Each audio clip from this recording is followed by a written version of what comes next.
बड़े प्यारे घोड़े आए सी अच्छा जी जेड़ा इस बाहर निकल सी ओ आउट हो जाए। ये है मंसूर मलंगी सिर्फ सिंगर नहीं है, बड़ी मेहनत की गई, बड़ा ही बेहतरीन ग्राउंड बनाया गया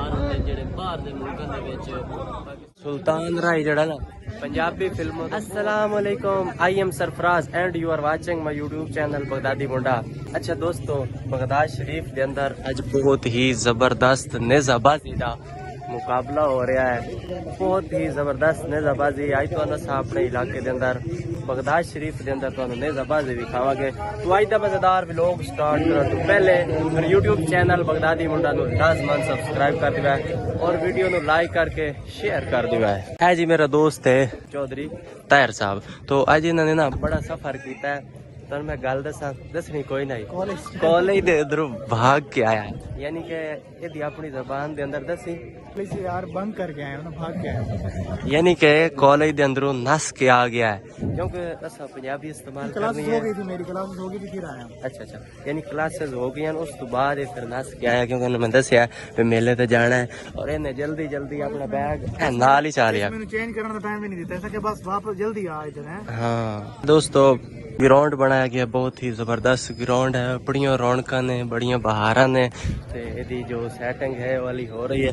ए जनाब सिंगर मुजाहिद मंसूर मलंगी साहब मैदान के अंदर आ गए ने। अस्सलाम वालेकुम रहमतुल्लाहि भाई, मुर्शिद खैरियत है? अस्सलाम वालेकुम मुजाहिद भाई, खैरियत है जी? फिट फाट हो? माशाअल्लाह, तैयारियां पूरियां ने ते बस अन करीब ही तुहानू विखावांगे मेला नेजाबाजी दा। नेजाबाजियां तो तुसा बड़ियां बड़ियां वेखी होणगियां, लेकिन इस नेजाबाजी दा कुछ मजा ही अलग है प्या। क्या हाल है? खैरियत है जी? पेपर छोड़ के आयो? ए क्लास जो भाज के आया है की बना रहे हैं भाई? और सर्कल बना रहे हैं नेजाबाजी दे जेड़े गोलदार दे विच घोड़ा भाई सी। अच्छा जी, जेड़ा इस बाहर निकल सी ओ आउट हो जाए। अच्छा, यानी ये बजन वाला जेड़ा सर्कल होए पिया।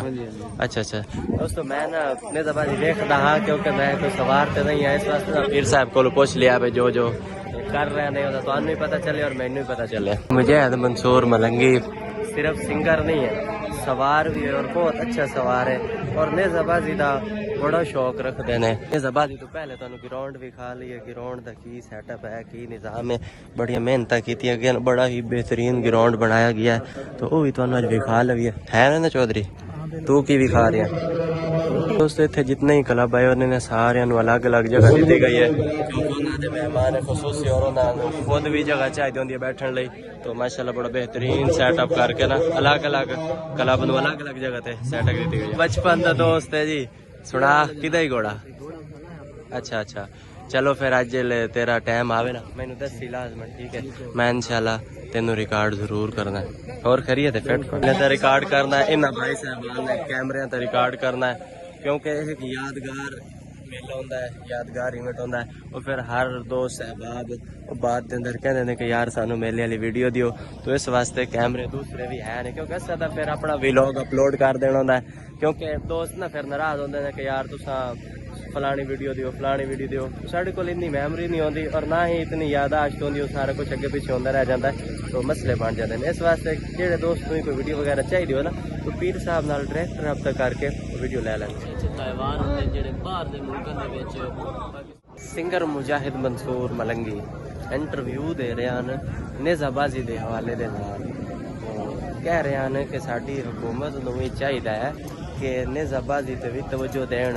बाकी तो सारे क्रिकेट वगैरह ते उहड़ा खेल है यार, ठीक है, हर बंदे दा अपना ही शौक होंदा है, लेकिन एक नवाबी खेल है नेजाबाजी का, तो ये बारे चाहिए हुकूमत नूं भी कि तावन करन। हुण पीर सैयद इखलाक हुसैन शाह गिलानी साहब आप खुद ही करते हैं, ठीक है, अपने ही खर्चे से करते हैं। बड़े प्यारे चालबाज घोड़े आए हुए ने, तो पाकिस्तान के नाम पर घोड़ सवार आए हुए हैं और पाकिस्तान के काफी सारे क्लब हैं, पूरा 100 क्लब है यार। ये हाँ चलो की है क्या सुल्तान राय दी फोटो होए होए। हाँ, सुल्तान राय पंजाबी का ही ना, सॉरी सुल्तान राय पंजाबी का एक्टर आई ना, एक्टर आई एवं ना के हीरो आई? पंजाबी फिल्मों का बहुत बड़ा एक्टर था। तुहानू दिखाइए भाई घोड़े सवार किस तरह किला पड़ता है। सवार आया जनाब, ओए मिस गया थले लगो छोटा जिहा किला, वो पटना होंदा है।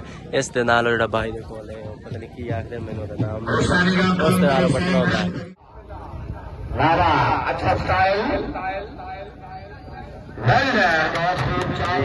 पीर अली हादी, क्या बात है, क्या बात है।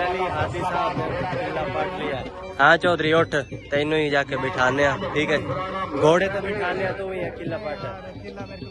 क्यों नहीं पटिंदा? मैं कहते गोल्ड राइडर 2 दिन दिन जबाजी है, सिर्फ आज के दिन नहीं है, कल भी है। ए सानू कोई थोड़ी बात ही, हमें जल्दी आई है, किते काम जाना ही वो कर रही है। फिर हमने तानू एक और शहर दिखा देवां भी, जगह वेख लो जिथे गोलदारा, इस जगह तो घोड़े ने भजना है, जेड़ा घोड़ सवार होना उन्हें इस जगह तो घोड़ा भजाना, और वो आगे जाके किले लगे हो रहे, उसने पटने नहीं, वही उसकी कामयाबी होनी है। अगर पट गया तो कामयाब है, अगर नहीं पट सका तो रह गया अपना काम। एवं ने चौधरी साहब, चलिए हूँ घर नो चल। अच्छा जी, साहिब दादा पीर सैयद इखलाक हुसैन शाह साहब जो कि मेज़बान ने निज़ाबादी दे, पीर तैयब गिलानी साहब, आप पीर सैयद इखलाक हुसैन शाह साहब के बेटे ने और आप बड़े बेटे ने, बड़े बेटे हैं ना जी? हाँ जी माशाल्लाह। जो वापस आ गया से क्योंकि सानू काम आई, रस्ते दे अंदर एक किश्ती तैयार कर रहे हैं कारीगर पे, तो किश्ती जी होंगी ना पानी के अंदर चलने वाली, वो तैयार हो रही है। मैं तुहानू वो भी दिखा देवां किश्तियां किस तरह बनदियां ने। अस्सलाम वालेकुम, क्या हाल है जी, खैरियत है? ए जनाब कश्ती बनावन वाला कारीगर है, केड़ी जगह तो आयो भाई तुसा? अच्छा, रोड जिला लिया, स्पेशल लिया तो आया ने किश्ती बनाने वास्ते, और एक किश्ती उन्होंने तैयार ही कर ली है।